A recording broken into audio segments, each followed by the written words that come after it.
Welcome to the second leg of the Virtual Worlds Tour.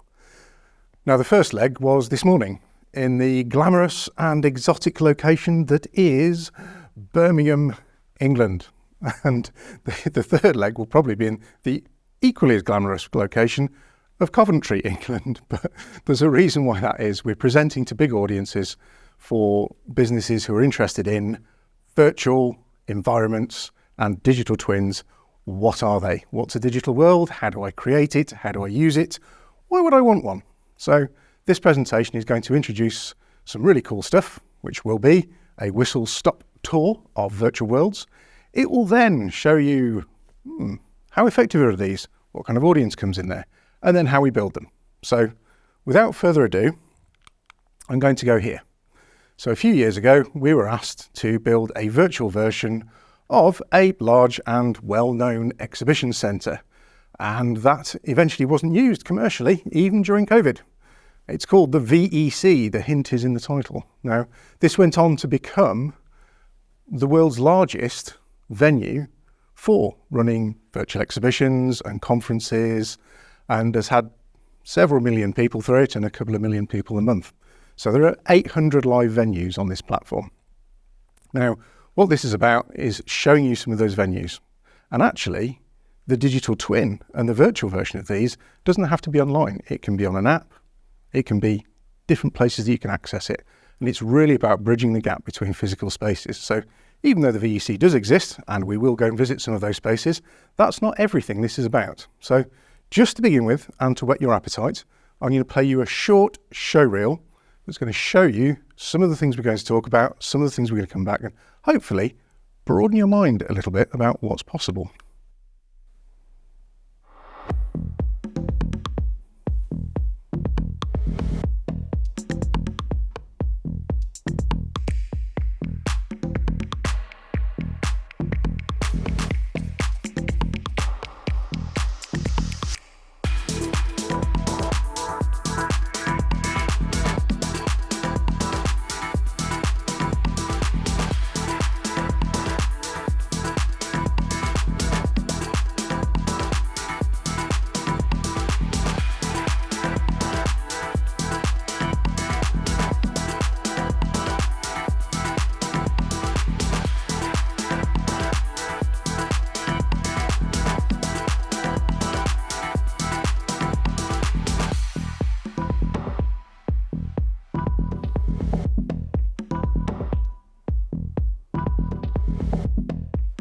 So that's the only one of these that I will not talk over. And it's probably worth saying that we are bringing you this presentation from VX, the VX platform, and also our partner, Showpad. Now, Showpad is a fantastic system which allows you to put everything you're going to see today on an iPad or other tablet device from other manufacturers in your hand so that you can do face-to-face meetings without being online. Now, it comes with a huge amount of other functionality, not just showing VX environments, but essentially if you're in a mine or a hospital or anywhere that you can't get connectivity, but you still want to show the venue, whether that's a face-to-face training, education or sales environment, it's a fantastic tool. We'll refer back to it again during the presentation, and also to say that everything you see was delivered on either the VX platform in its various guises or on Showpad. So, moving on. Digital twin. What is a digital twin? Well, from a manufacturing point of view, a digital twin is a virtual reproduction of something that is going to be, or already is, a physical system. And effectively, you build a digital version of it to see how that interacts, see what it looks like, see what style it is, and how it links to things. Now, as a digital twin, you can create a digital twin before the physical thing happens. Now, if that's a line of robots, making sure that they don't clash, great. Let's build a digital twin. We know how the robots move. We can get them to use AI or their own programming to make sure that they don't bang into each other. Brilliant. That's a digital twin.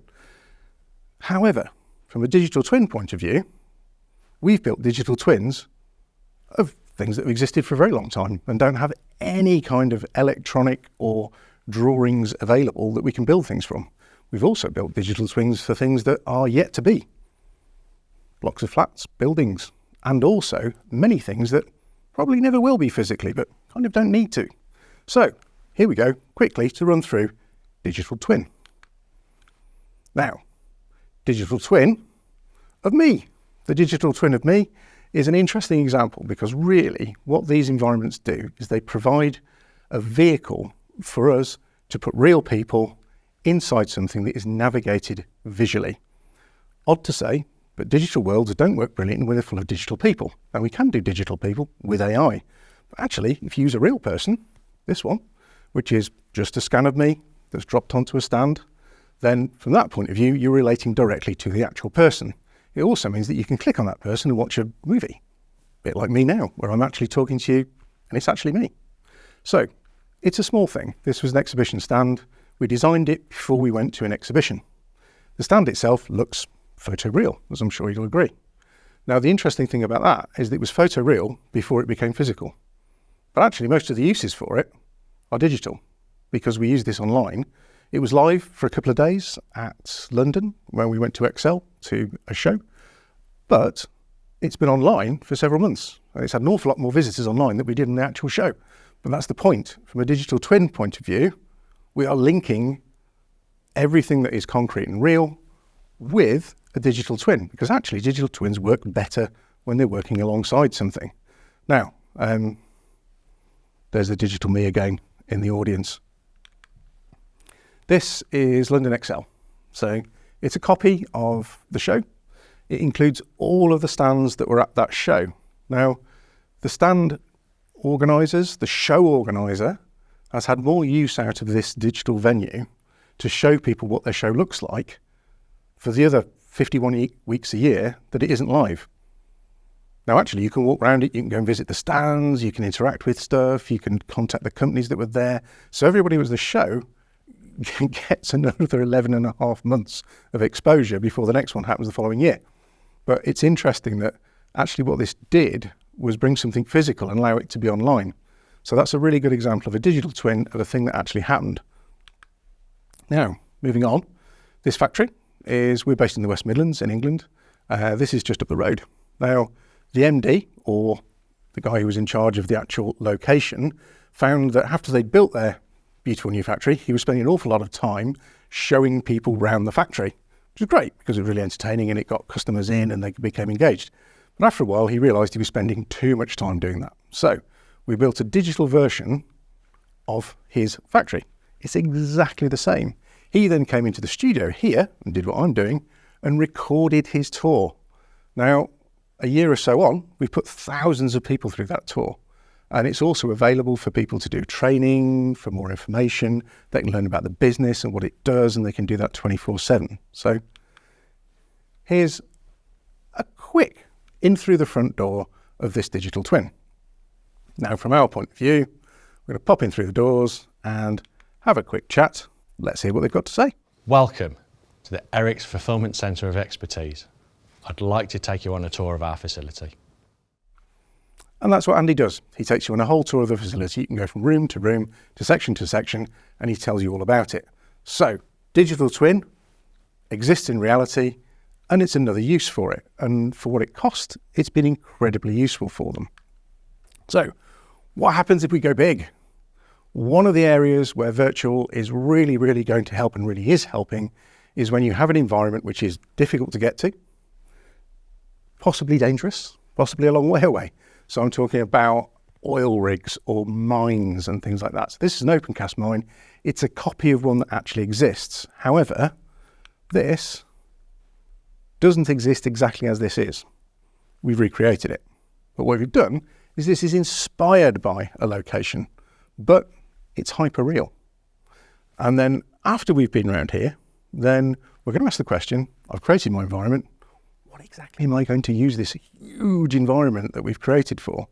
Well, the answer is, I'm going to put equipment in it. Now for this company, they replace and service physical bits of mechanical equipment on these bits of excavators and these plant machinery. Now, it's not exactly something you can pop in the boot of your sales rep's car and take to somebody to show it. Likewise, it's going to be a bit awkward to get people into a working quarry to show them what's going on. So it's about creating an environment that you're already familiar with, but it's actually more convenient to use online or in your hand. Now, from the point of view of how this works, a little bit of a cinematic effect here. We're going to go in, have a look at the truck, and then it's going to show us the components inside it. And that sales process, as again, whether it's in hand or online, means that you can go in and access those individual parts of what you want to talk about. Now, we haven't read a word. We haven't done anything to do with having to work through a website or go through a PowerPoint. It's just visual navigation, showing people what they want to see. Now,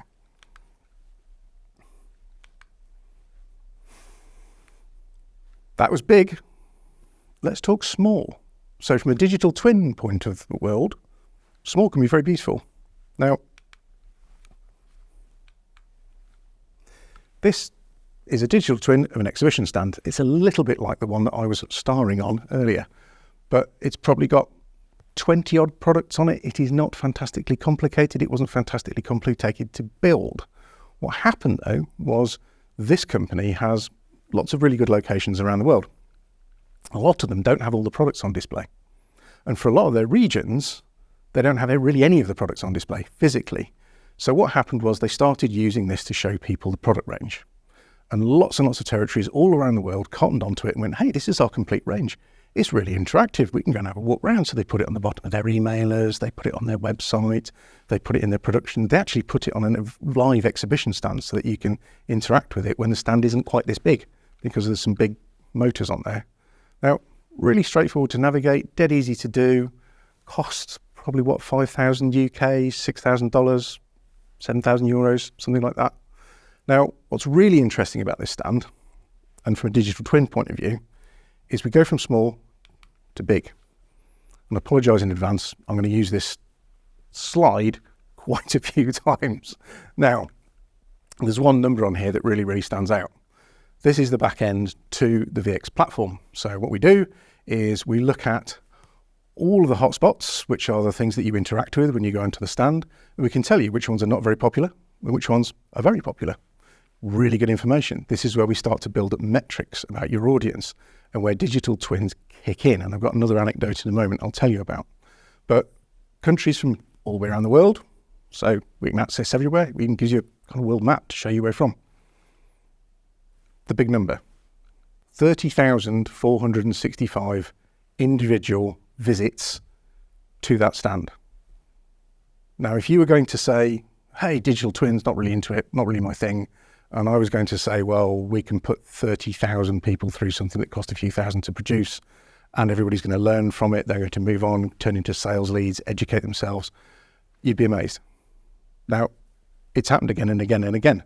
We've got 800 live venues on the platform. This is a particularly good one, to be fair. But it just shows you how small can be really large. So, big question. We've seen some great stuff. We've seen some huge places, some small places. We've seen what they do. We've seen the figures. How is it actually done? Now, this is the point where I probably shouldn't tell you this, but we're going to anyway. So, how's it done is like this. You start with a CAD model or a drawing. It's just an isometric drawing based on a CAD model. It's very simple. And that gives us the size and space that we're going to deal with. Now, everything that we render is rendered real size. So essentially, anything you bring into that world, if it's its right size in CAD or reproduced, it will immediately be the same size in orientation to everything else. So nothing like the old B movies where the monster's 100 foot tall and then suddenly 10 foot tall when it's a guy in a rubber suit. Now, this is Jack. He works at our place. We've got many people in our 3D team, the largest 3D outside of the film and the games industry as far as we know. And on his screen, you can see that is the exhibition that we visited earlier at London Excel. Now, what he's doing on the other screen is he's telling every single component part of what he's looking at what it is, what colour it is, what material it is, what surface finish it is, so that when we render, it looks real. And the process can go something like this. So this is what we call a cake slice. It's a little bit of the world that we've sliced out to show a specific thing happening. This happens to be in the water industry. So what we're going to do is going to watch the process. We sent up a drone. The drone did a scan. We simplified the drone scan to start with a model. And then we brought some soil in, and then we brought some water in, and then we brought some grass in, and then we brought some concrete in, and then we brought some bits of buildings, and then we tidied it up a little bit. We put some more detail in. More grass, obviously required. And what we do is we work through section at a time, effect at a time, until we build up that virtual model. Now, this one is used for all sorts of sales presentations and things like that. What it also does is at the end, we show you how real it looks. And that really does look real. So from the point of view of a sales item, you can use this from a point of view of being on a stand, as a graphic, in a brochure, is an interactive part of your website, as part of your face-to-face sales. And when you get to the point where you're inside a 360, and you'll be able to link to some of those later on in the presentation, you can actually stand inside it on whatever device you want, and you're within that environment, and it looks this real. So, moving on, this building is something that really did not exist in CAD beforehand. It's a very, very old building. It's part of the Leicester School of Business. Now, when we built this, we started off with a very, very simple geometric model. Now, if you watch how this is built up, we went and collected materials because we didn't have them already. So there's wobbly old glass, there's bits of Tudor-looking wood, there are roof tiles that look like they're handmade with bits of moss on them. Essentially, we found and recreated all of the component parts of this model and then built it out. The reason this was created was because a very large proportion of the people who do their business courses with this particular institution work remotely. And they go on site maybe 1 week in every year. What they were tending to find is that people would turn up, wander around for 3 days, get lost, and then didn't really get the most out of their journey or out of their campus time. Now, what they wanted to do was to level up between the people who are on campus all day, every day, and knew everything back to front, and everybody who was doing this remotely. So what we did was, we used the models, and we went and created the whole of the rest of the facility. Now, the grass in the foreground there's an anecdote there in that if you reproduce grass in sections and then put it on the floor, it looks like carpet tiles. So we grew the grass. And it's actually the 3D team will have to explain this in more detail than me. However, I did watch that when they grew the grass, they grew it overnight, and some of it grew in between the flags at the front, and they had to go and pluck it out again. So in the virtual world mimicking the real world, then apparently this happens when you grow your artificial grass, you then have to go and tend it afterwards. But I hope you agree, it looks real. Now, this project, this digital twin, really achieved what they were trying to do, which was to level up between those people who are on site and not on site. And with plugins like Blackboard and things like that, it means that you could log into here as a student and actually go and see live lectures in the actual theatres at the same time as your actual cohorts are there and your friends are in the room. So it's blending that mix between what's real and what's not, using a digital twin, as we said at the beginning, to connect people together in an environment that we've created for navigation. So it's not everything, it's about bringing people together again. So moving on, how is this all delivered? Well, we've looked a lot at the web platform, which is the VX platform, but it's not just that. We can do AR, VR, and apps. So in this section, we're going to spend a little bit of time looking at those options. Now, VR headset. What's interesting is that on the other side of the screen is a render rig. These are one of our render rigs that we use for actually producing those beautiful 3D images. Now, you can see it's quite a large bit of equipment. And I know when a very famous online virtual environment was launched with headsets that were quite expensive, we did look at it and think, wow, those headsets are expensive. I wonder what they're going to do with those. Probably not going to put one on and use it for my whole time at work, simply because there's a tiny little processor in there, tiny amount of processing power to do what that's doing for us for our real looking stuff. So essentially what you're seeing in VR, and don't get me wrong, we do a lot of VR, a lot of our models can be simplified and used in VR. However, it's not the answer to everything. It doesn't look the best, and you are limited by the actual technology. So from a virtual reality point of view, it's still quite limited. Not to say that it doesn't have value, which it does, but for what we do, which is pre-rendered environments, you need a monster amount of power. Now, for anybody who's used to PC gaming units are not that big, but they're still pretty chunky pieces of kit at the moment. And anybody who's used to online gaming means you need a really fast connection and a really good PC to get that immersive experience. And that is not something that you can do so well, although it is changing with a headset. So here's an example of what we would use in an environment where you don't have your digital twin actually in a physical space. This is AR, so augmented reality.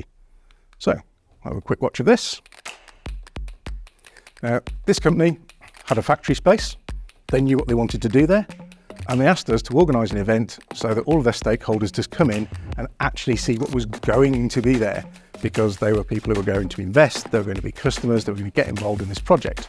So what we did was we put triggers on the floor all the way in the factory, and we organised an event where people took an iPad and they walked around and they pointed it at the triggers, and then the factory came to life in front of them. It came to life in front of them life size, except when it's a model. Now, from that point of view, we're using a digital twin tactically. It's to get an event off the ground. It's people to see something that's not there yet. Now, this is really good in the civil and construction industry, where you can build buildings and show people around them so that they look and feel real before you've actually constructed it. So really important. And from an AR point of view, being able to point at a device at it and make it come alive is really, really valuable. So, web platform. I said we'd come back to it. One of the big differences between the AR and the VR is that the web application version, you don't need to buy extra equipment because you've probably got the thing you're going to look at the internet already. But the tracking side of it is really good. Now, a lot of the instances that we produce are public access, and we just see people from around the world. You get a nice set of statistics for it. However, if you have an environment where you're inviting people in and they're signing in to do that, then the platform allows it, and it means that you can track individual people around. You can also see what people are interested in, so you can have better communication with them in the future, because you can say, hey, can I talk to you about this subject, knowing full well that it's something they spent hours and hours and hours looking at online. So it improves our communication with our audience. It also improves our knowledge about what our audience does. Now, anybody who's done some market research will know that as humans, we kind of don't tell the truth on surveys. It's not that we don't mean to not tell the truth. We just don't get round to it. We're either telling the person what we think they want to hear or what we want them to think about ourselves in our answers. And we're pathological liars. It's actually very, very hard to survey even yourself and get a good answer. However, if you put 30,000 people through a venue, you can watch what 30,000 people actually did. Now, that is a real, reliable, solid way of working out what your audience did, which product was popular, which product wasn't popular. And then we can move that environment round because it's a digital twin, and we can make sure that the people see the product that you want to see at the front of the environment that they walk into.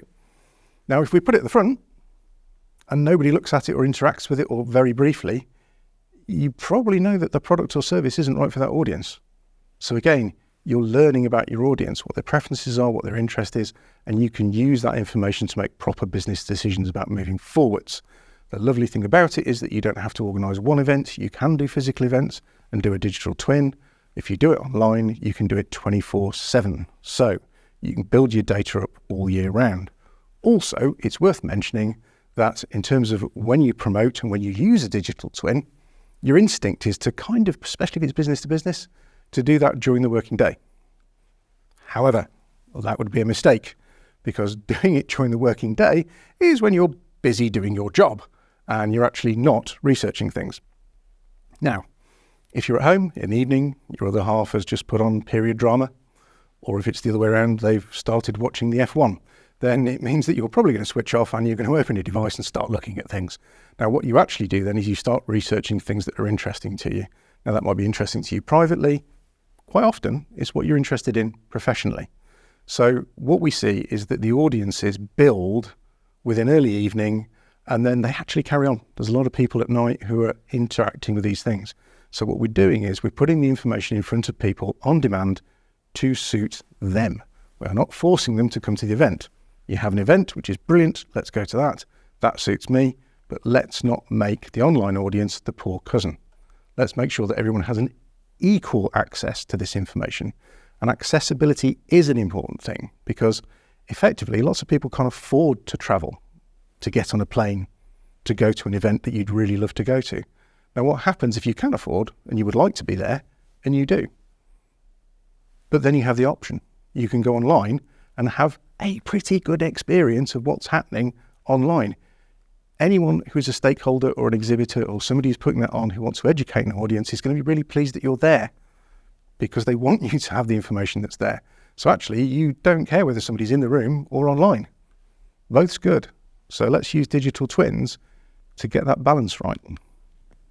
Now, here's a venue.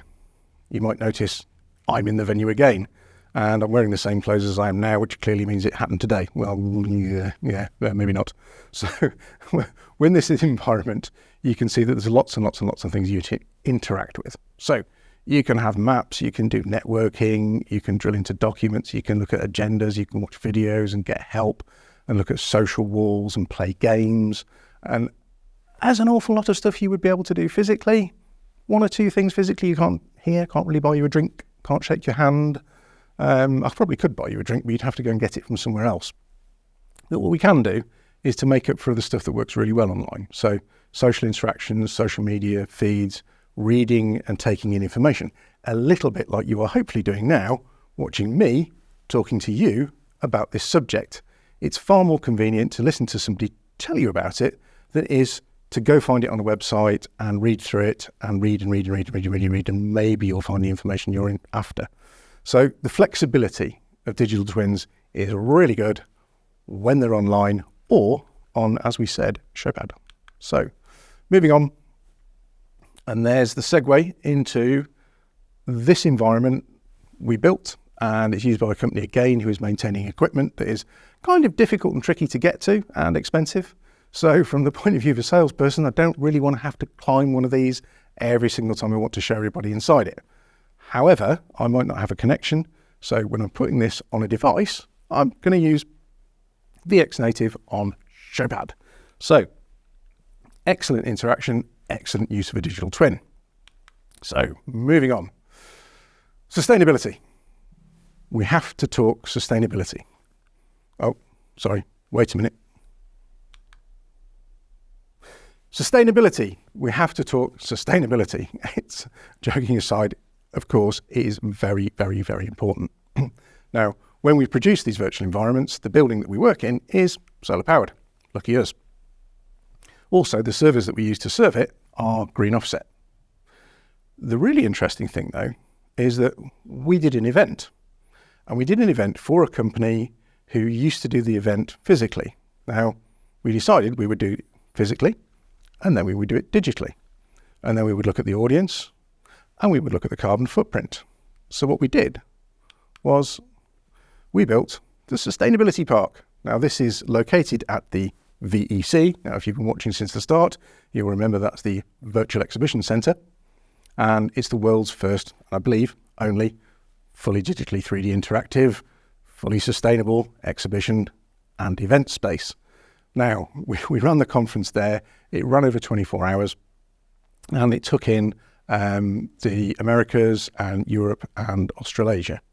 And they were presenting all the way through. There was a virtual venue that you could go and visit. There were exhibitors with exhibition stands and networking and an awful lot of what would have been there in the physical event. Now, because this company does the physical event every year, it was going to spend that carbon.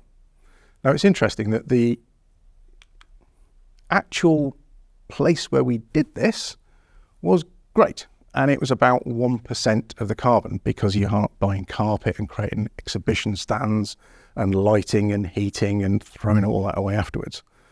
But to be fair to the physical world and the events industry, the carbon effect of that wasn't that bad. By making a virtual venue, we saved less than a ton of carbon. What we did do, though, was because it's on the platform, because we know people are coming from around the world, we asked them, would you have come to the physical event? And if you had, what method of transport would you have used? Would you have flown? Would you have used a taxi? Would you have stayed overnight? Would you have walked? Did you come on your bike? And we took all that information and we put it together into a report that was produced by another partner of ours, a Go Green experts who, independent, third party, did all the analysis, and they gave us a figure.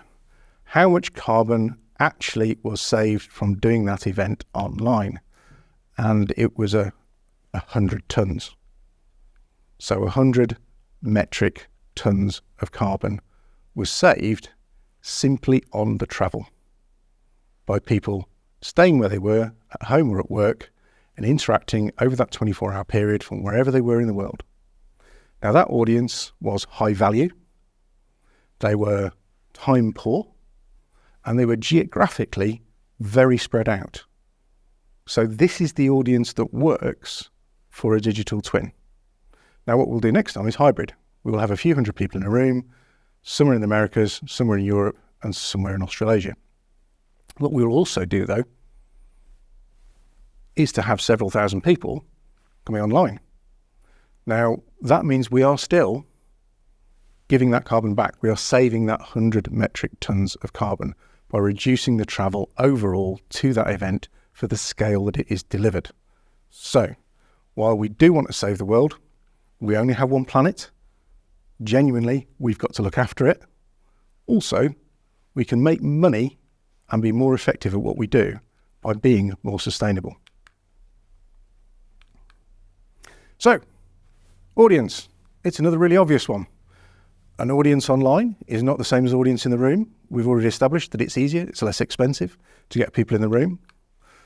It's the slide again. I told you it would pop up again and again. Now, looking at the perspective of these figures all over again, all of those people from all the way around the world, how much carbon do we think that those 30,000 people who visited that small stand would have expended? We could do the calculation, but it would be a false one because you wouldn't have travelled to see the actual thing. However, it does make the point that the audience is infinitely large. And that's an interesting point. How do we do that? And what do we call it? Well, actually, using a digital twin, we think, is about reaching the other 95% of your total addressable audience. Now, what do I mean by total addressable audience? So, physical event or conference can be advertised to 100% of your total addressable audience. Your total addressable audience will be people you know, people on the database, people you've spoken to before, anybody who's interested. Now, if you're a publisher or somebody who runs exhibitions and they run events and conferences already, your addressable audience will be huge. Now, if you're a company and you've been doing business for a long time, you'll have probably collected a pretty big audience anyway. You probably email lots and lots and lots and lots of people. So out of that audience, we're going to invite 100% of our total addressable audience. Okay, it's a physical event. It's in one place, at one time, in one part of the world. Statistics show, and we as a business produce lots and lots of physical events as well as digital ones, that about 10% of a typical B2B audience will agree to attend that event. And you say, right, 10% of my total addressable audience have agreed to attend a physical event where they'll meet and mingle and do things and have sales, and that is great, brilliant, winner, definitely worth a return on investment. And then you say, on the day, who's going to turn up on the day? And the weather might be bad, the car might break down, the cat might be ill, who knows? But there's a million reasons why people don't turn up on the day. And typically, if it's free to enter and people haven't paid a big ticket price, it's not a concert that you're definitely going to turn up to, then about half of those people actually turn up on the day. Sometimes it's higher, sometimes it can be lower. That's 5%. So from a practical, realistic point of view, we are now down to running an event for 5% of your total addressable audience. And you know what I'm going to say. Digital twin. Do the physical event because it's great. It's good to meet people and you'll make business out of it. But really, use a twin to reach the other 95% of your addressable audience because they can probably go. And if you live stream it, you can record it, you can put it on demand, you can put it inside a venue that is persistent, it is there 24/7. That means that the audience can do it on demand. And we all know that shopping and entertainment, we absolutely definitely go into a physical store or a physical place to do that, don't we? No, we do it online, don't we? A lot of the time. Most of the time. So think about your business, think about what your business does and how you can expand your audience and use a digital twin of something that is or was or you would like to be to interact with your audience and sell to. Now, VX is the company. We're part of the Marketing Technologies group. This is our actual building. I think it might be a 3D version of the building or a photo. I can't tell the difference genuinely, but that's a good example of what we're actually talking about. Now, this is where we operate from. It's in the UK, but we do this business throughout the world. We're about 90% of our business is global. And there's a real team. There's a real, actual, genuine team of people photographed in this studio where I'm standing now, which is in Worcester, in the centre of England. So we look after the development, the software, the filming, the production, the whole life cycle of that product. So if you've made it to the end, thank you very, very much for watching. If there's anything else you're interested in from a digital twin point of view, from a 3D point of view, or a digital marketing point of view, then contact us at the Marketing Technologies Group. We're easy to find. Thank you for your time.